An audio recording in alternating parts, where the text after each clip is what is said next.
Hi, my name is Andrew, and this is my ethics presentation for Sustainable Community Development 394 Research Issues. Yeah, so as discussed in class last week, things are changing in the world of in the world of planning, governmental policy, and cultural shifts are challenging many of the values held by planners. So, what exactly is changing? Recently, so there's been massive federal spending cuts that have impacted federal programs that help states with a variety of programs, especially ones that relate to DEI or affordable housing or anything like that. So this is really leaving a lot of projects, the future of a lot of projects, you know, up in the air. So, and then also strings are being attached to the remaining funding. There's been talks of, ICE cooperation or, other kind of cooperation with the federal government, being strings attached to the money, which can challenge a lot of planners' values and ethics and a lot of communities' values and ethics. And then also the values and actions of federal agencies are changing in the planning world, notably the Department of Transportation and HUD, Housing and Urban Development. Their values and actions are changing. Strings are being attached to a lot of the money that they are giving out, and they're also redirecting money away from programs like affordable housing or alternative forms of transportation. So that is also you know challenging a lot of the values and ethics held by planners today. And then there's also just changes in attitudes and around the government, trust in the government from the electorate, the common people. Their views of the government are changing and have been negatively impacted by this administration, and things are just becoming more divisive, which is also making planning hard. And this really connects to DEI, what we discussed last week. DEI is really on the chopping block by the administration. They're terminating it in the federal government, and they're also working to, you know, terminate it on state and local levels. Whether that be through strings being attached to federal funding or just policy changes. And we're seeing this trickle down into the world of planning, with, as we discussed in class, the changes to the accrediting agency for landscape architects are removing it. There's a lot of pressure on that, and so values and ethics are changing quick, and they're being challenged all throughout the planning world right now. But to answer the question that this video is about, real world clients and communities are not always going to be committed to equity, and they might have different values than you as a planner. And so, how do we as planners live up to our ethics and values in a professional planning and sustainability environment where we are going to be dealing with, clients, communities, employers that are not as committed to the values and ethics that we hold true, especially in this, ever changing political and cultural landscape where, you know, you could say values and ethics are regressing across the country. So, there's the very easy one to cop out, which is just choose where you work based on your values. You can see here there's the states with DEI restrictions. There's the states that are most dependent on the federal government, where the strings being attached to federal funding are going to, have a major impact. If the state can't fund a lot of the programs by itself and is dependent on the federal government, federal policy is going to trickle down into state and local government policy a lot quicker than states like Massachusetts that is a little bit more self-dependent. And then also I just put in here transit spending per capita. If you're big, you know, alternative transit fan like I am, you might want to choose where you work based on that. There's communities that are going to fund it more. There's like Massachusetts, the eastern, up and down the eastern seaboard or the west coast that are going to fund transit projects a lot more. And then you're going to have states like Texas where Texas DOT, they're all about building highways. They're going to build highways, and there's even talk that they're moving to restrict what municipalities can do with road space when it comes to bike lanes and stuff. So you might just want to choose where you work based on those values. But if we're not chickening out and we're not just walking away, and we do have to actually, at some point in our careers, we'll always have to deal with people who don't have the same values and ethics as us.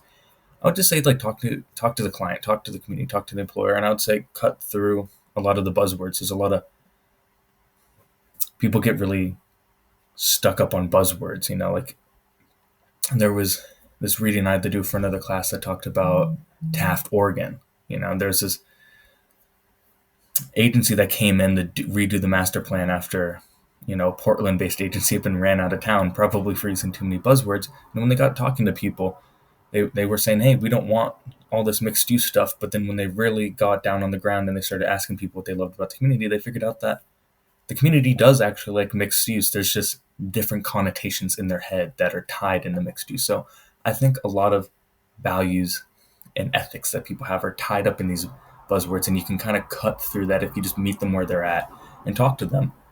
And I think you can get through a lot of that. I think that'll definitely help, just talking to people. And then also, if your employer or your client is asking you to do things that you believe fly in the face of your values and ethics and you believe may be immoral, I believe it is important that you talk to them. I mean, don't be a willing participant. And I believe if you talk to people, meet them where they're at, and actually understand where they're coming from, you can actually make change. You can change their opinions. You can change their beliefs, and that might help. Compromise. Also, you can exercise personal agency. I've had examples of this in my professional work where you might not agree exactly with what your employer, your client is telling you to do, but you have a little bit of agency in there. I'll take an example of you might not agree with how much public outreach they want to do. They might be curtailing you into just doing a survey, but you have the personal agency of making that survey as best as possible. In any planning process, you'll have a little bit of personal agency in how you write it, how you do stuff. I mean, the client holds the strings, but wherever you have personal agency, you can try to use it and try to live up to your morals and ethics using the personal agency you have. And then just refining your strategies and especially your optics. I mean, this goes back to the second slide that I showed, where it's talking about like cutting through the buzzwords. I mean, reframing your argument in a way where you're proofing your argument to a lot of those buzzwords or a lot of these like a lot of attacks. Instead of using stuff like mixed use or DEI, or that maybe reframe it, or maybe instead of doing big one is going to be with environmental justice communities or a lot with DEI, you're going to do more outreach to a certain community. But if the community isn't big on that, if the government isn't big on that, I mean, you can still do that enhanced outreach. You can just do it for everyone. So, I mean, bringing it into the fold, refining your strategies so you still get to the end goal that you want. But, you might need to take a different route. You might need to use a different strategy. So, and then also knowing when to walk away.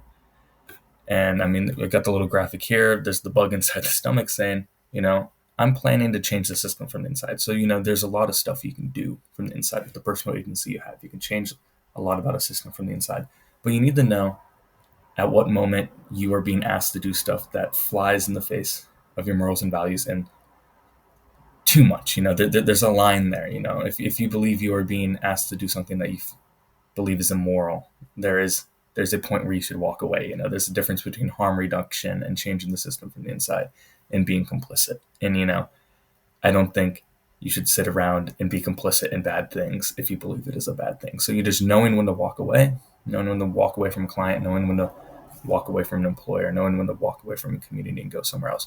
And then if you are going to walk away, switch to advocacy. I mean, especially with dealing with communities, I mean, so much change in the world comes from advocacy, and there's so much you can do from the inside, but there's also a lot that you can do from the outside, steering the community in the right way. And I believe advocacy gives you more wiggle room, to make change and to live up to your morals and ethics.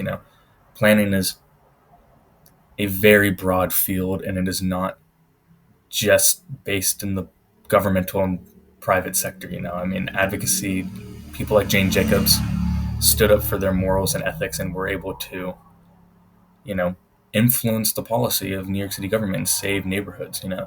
So, I mean, if you're going to walk away, you should probably switch to advocacy, and then also just don't compromise on your morals and ethics. You should be like the guy from the Norman Rockwell painting here, standing up even if it's unpopular.